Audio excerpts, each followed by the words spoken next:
La retraite par points, c'est un système qui permet, au fur et à mesure de sa carrière, à travers les cotisations, d'acquérir des points. Donc, dans un système en points, on achète, entre guillemets, des points tous les mois.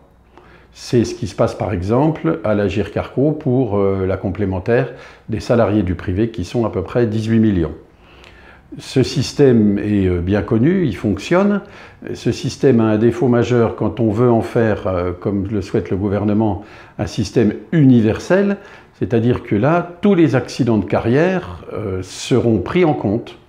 Aujourd'hui, dans un système en annuité, sur 42 ans, on prend les 25 meilleures années ou les 6 derniers mois de salaire indiciaire.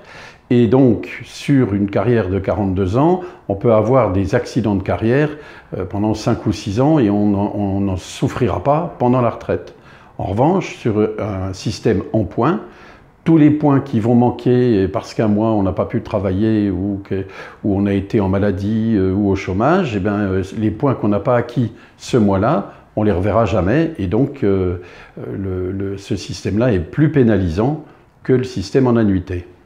Le haut-commissaire, donc Jean-Paul Delevoye, précise dans les concertations, à l'époque où on y allait, précise qu'il y aura de la solidarité, puisque un régime en points n'empêche pas de faire de la solidarité.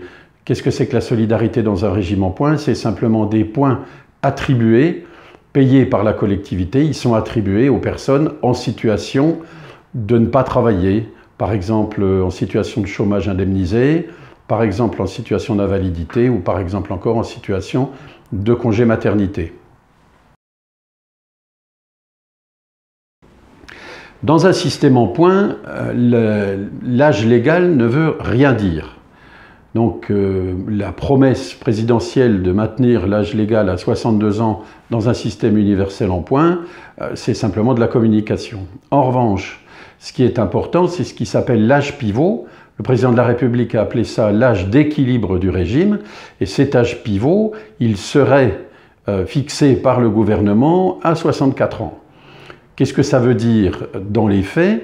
Ça veut dire tout simplement que, au lieu d'avoir une retraite complète à 62 ans, il faudra attendre 64 ans pour avoir une retraite complète. Voilà ce que c'est qu'un âge pivot dans un système universel en points. La Confédération Force Ouvrière lance dès à présent donc une campagne d'information.